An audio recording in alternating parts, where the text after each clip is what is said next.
दोस्तों नमस्कार, मैं एडवोकेट महेंद्र पटेल। आज हम बात कर रहे हैं ओबीसी समाज को आरक्षण कैसे मिला और किसने दिया और ओबीसी महासभा का सच्चा नायक कौन है, भीमराव अंबेडकर जी या फिर कोई और व्यक्ति।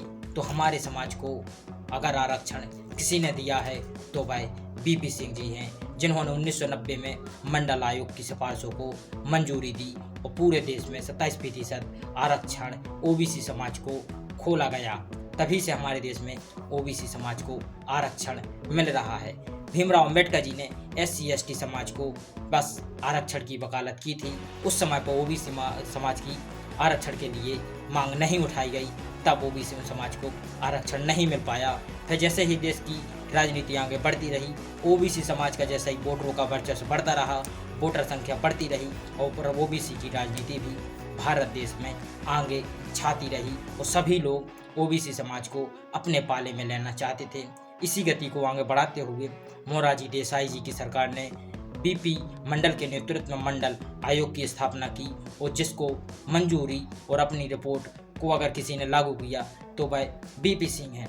और ओबीसी समाज का सबसे ज़्यादा गर्व हितैषी कोई नेता है तो वह बीपी सिंह जी हैं, क्योंकि बीपी सिंह जी ही एकमात्र ऐसे नेता हुए पूरे भारत देश के प्रधानमंत्री के रूप में जिन्होंने ओबीसी समाज की बात सच्ची रखी है और ओबीसी समाज की बात मानी है और ओबीसी समाज के लिए कुछ करके दिखाया है। और बाकी नेता तो मात्र में ओबीसी की बात करने वाले बस हुए हैं। सच्चा अगर वह ओबीसी समाज का हितैषी है तो वह बीपी सिंह है।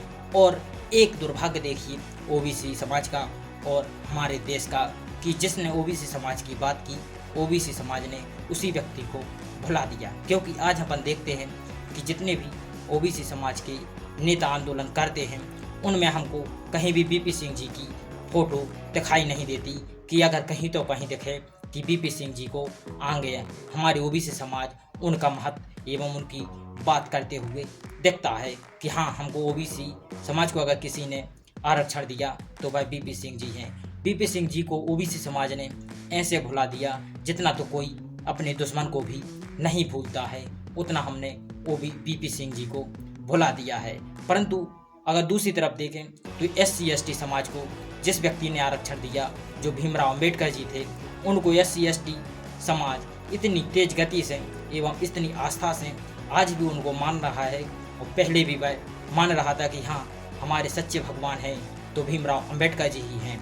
परंतु इसी गति को अगर किसी व्यक्ति ने आगे बढ़ाया है ओबीसी समाज के लिए तो वह बीपी सिंह जी हैं। परंतु जो व्यक्ति अपने समाज के हितैषियों एवं अपने समाज के आदर्शों और अपने समाज के लिए काम करने वाले नेताओं की बात भूलता है, वह समाज कभी भी विकास नहीं कर सकता है। इसी दशा को आगे अगर किसी ने इल्ज़ाम दिया है या फिर कहें तो कोई अगर अपने नेता को भूला है तो ओबीसी समाज से पहले कोई नहीं भूला है। क्योंकि ओबीसी समाज को जिस नेता ने बहुत वर्चस्व दिया, महत्व दिया, उसकी बात उठाई, उसी समाज ने उस नेता को अपने को भुला दिया। और वही अगर SC/ST समाज का हो तो SC/ST समाज पहले से और आज भी अपने नेता की बात करता है, अपने नेता के आदर्शों पर चलता है।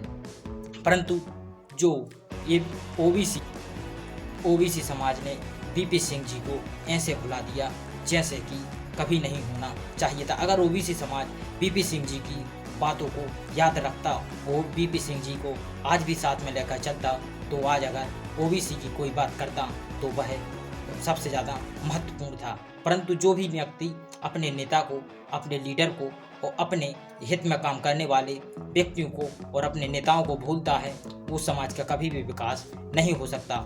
आज ओबीसी समाज 50% आरक्षण के लिए लड़ाई लड़ रहा है तो उसकी भी नहीं सुनी जाती है। क्योंकि अगर बीपी सिंह जी को आगे रखकर और बीपी सिंह जी को अपना आदर्श मानकर उनके कहने अनुसार ओबीसी समाज चलता तो आज ओबीसी समाज को 50% आरक्षण भी मिल सकता था। परंतु आज के समय पर दिख रहा है कि ओबीसी समाज का जो विचार था, जो आदर्श था और जिनने उनके लिए काम किया है, उनको वह कभी अपने हित में नहीं देखते हैं। क्योंकि जो बीपी सिंह एवं बीपी मंडल थे, उन्हीं ने सच्ची बात अगर ओबीसी समाज को की है तो यही दो नेताओं ने की है। परंतु हमारी ओबीसी समाज का भी और ओबीसी समाज में जितने भी